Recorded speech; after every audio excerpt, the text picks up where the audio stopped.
Greetings in the love and in the light of our infinite prime creator, the Divine Grid Programmer.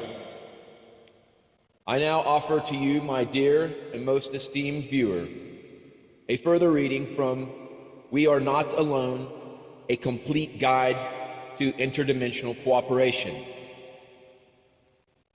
Won't you, my fellow divine love toddlers, join me on this journey of exploration and knowledge? Namaste, namaskaram. Let's discuss life forms that interact with us. As Earth is an aspect of creation that has actually succeeded in grounding its consciousness into the physical. This is a tremendous achievement, and every life form on Earth is to be congratulated for their family's part in this great experiment. During this process, we have evolved many different approaches to working with the life force energy. Earth's physical form and the powerful emotions we have learned to harness to achieve and master physical form makes us very attractive to other life forms. Just to be in physical form as a human being is an enormous achievement for consciousness to make. We on Earth have the opportunity to consciously ground and work with all the energies of the universe in a single body. We on Earth have not yet mastered this, but the potentials are so significant that many other worlds seek to interact with us to harvest this potential in some way for themselves or for the advancement of the universe. Now, if we look carefully at the people around us, we can find traces of these interdimensional worlds. We all have seen people who look like angels, gods, beasts, or even ETs, Greys. Those Greys from the Sikaar Empire of the Alpha Draconian negative Anunnaki. Those attracted to Earth include life forms who have chosen not to wrestle with the vital energies that precede the creation of physical form and who must therefore remain for the time being in subtle physical form. They enter into humans or are birthed into humans to experience density of form, which offers sensations not available in the higher realm. Others attracted to Earth include beings from worlds which have unsuccessfully wrestled with vital issues and ended destroying their own physical planet. Many life forms from worlds without solid form have visited Earth either for personal pleasure or for scientific harvesting of our genetic matter. There are also other reasons some life forms come to learn. They include angels who incarnate so that they can better understand the humans they are assigned to assist.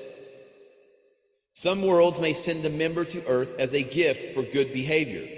Other worlds might send life forms here as a punishment for arrogance or bad behavior. We know who those are. All, like the normal resident humans, are here for a purpose. They all have something to do or learn. And when a form completes their task, they move on.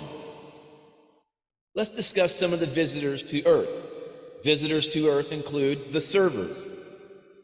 These are highly evolved, compassionate beings who take birth specifically to assist us or who serve us from the subtle planes. Interdimensional life forms who are related to us. They contributed to the common gene pool that makes up the present human prototype.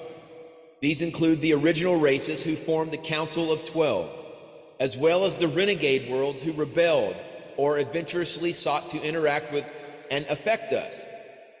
These races come as a family to check in with the kids and see if they need anything else to help them along, to grow, for comfort, or to keep discord stirred up.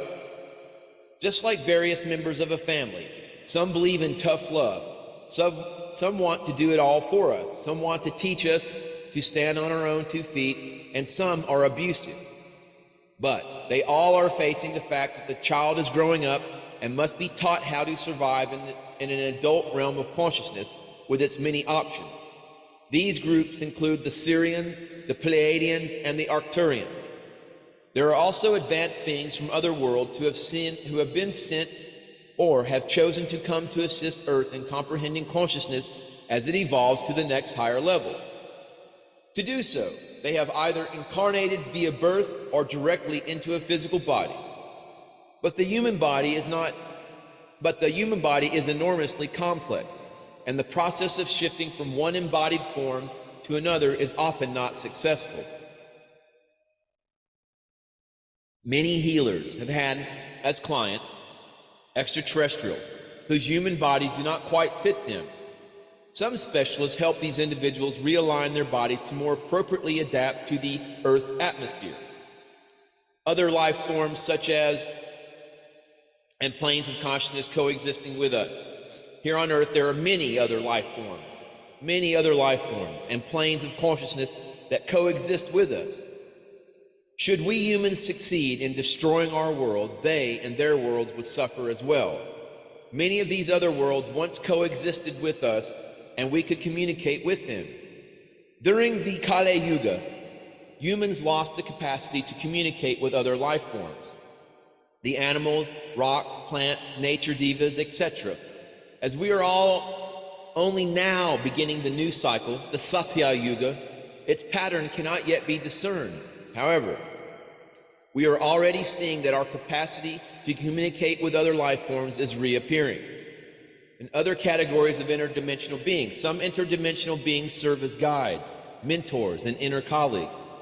The ones who do so are often related in some way to the human whom they are helping, or to the topic the human wishes to master. Support from guides, guardians, and inner colleagues for in-depth information about this group we will talk about later in Chapter 11. There are also interdimensional scientists, military personnel who act from a similar array of motivations as their Earth counterparts. Then there are the adventurers. This group is looking for adventure, and Earth has plenty of it at this time. We are like the rough and rowdy West during its heyday of exploration. Lots of exciting emotions and thoughts and stories are being played out. Life forms from other worlds drop in or incarnate and play a while, then return to their native home. Some of these beings are from the vital realms. They include those whom various cultures interpret to be gods and goddesses, and also the lower level dark forces.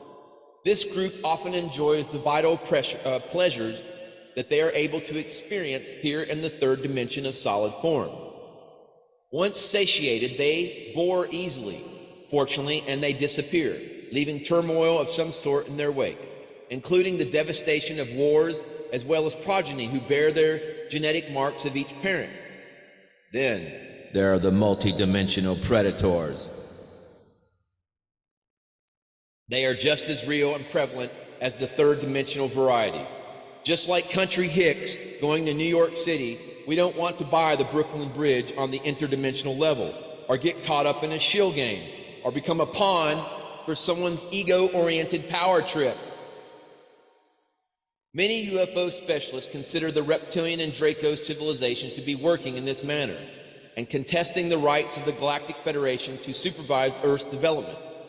However, my inner colleagues have shown me that the situation is much like the Cold War between Russia and the United States, a competition between rival cultures that will end one day. And let me interject as to what's going on between Russia and the United States. Vladimir Putin is a white hat. Vladimir Putin is working for the forces of light to cleanse the Illuminati, deep state, dark cabal's resources and holdings in the Ukraine. Yes. Joe Biden crime family, all that tied in with the Chinese Communist Party, all of their drug running money, all of their child prostitution, child trafficking, all that is, all the evidence, all the servers are in the Ukraine. And Vladimir Putin is taking care of cleansing that. Vladimir Putin and Trump are allies. They're both white hats seeking to end the reign of the nefarious deep state dark cabal Illuminati filth, the foulest semen from Romanized British elite. They are done with. Kaput. Out. Sayonara. So, beings in need of Earth's energy. The lessons we are learning from these unfortunate visitors are very valuable to us at this present time. There are beings from worlds that have been partially or fully destroyed by themselves or others. These beings may have destroyed their physical planet and also part of the heavenly system around it, or destroyed their atmosphere or selectively bred themselves into a non-reproductive species. This group has discovered that they still exist in subtle form, even though their physical form or world does not. They are now faced with a very serious situation, having to reestablish form so that they and their entire lineage can continue their journey. They are here to get or wrest assistance from Earth to help their life form resume its journey to self-perfection, and thus to a conscious reemerging with the source, which is the ultimate goal of all life. Of course, who is to say that this experience itself is not something chosen for or by them, as their life form's contribution to the vast panoply of experiences that result for different uses of the same universal free will that governs us all. Alrighty, so that was just further readings from the wonderful book by Atala Dorothy Toy, We Are Not Alone, A Complete Guide to Interdimensional Cooperation. So in the early 1990s, while working at the United Nations Development Program in New York, Atala Dorothy Toy went through a near-death experience that took her on a journey and showed her a new way of perceiving energy, one in which all objects in the universe, including machines, stones, and trees, are alive, conscious, and willing to cooperate with humans to fashion a healthier, more holistic world. So that's a incredible book. I recommend you can look it up on Amazon. It looks like it's selling for $17 in paperback, although there's 25 used options starting at $4. The Kindle version is $13. I highly recommend it. To all divine love toddlers out there, it is great learning material. I offer snippets of it here on my platform, and I share that with all divine love toddlers in the love and in the light of our infinite prime creator, the divine good programmer. Namaste, namaskaram.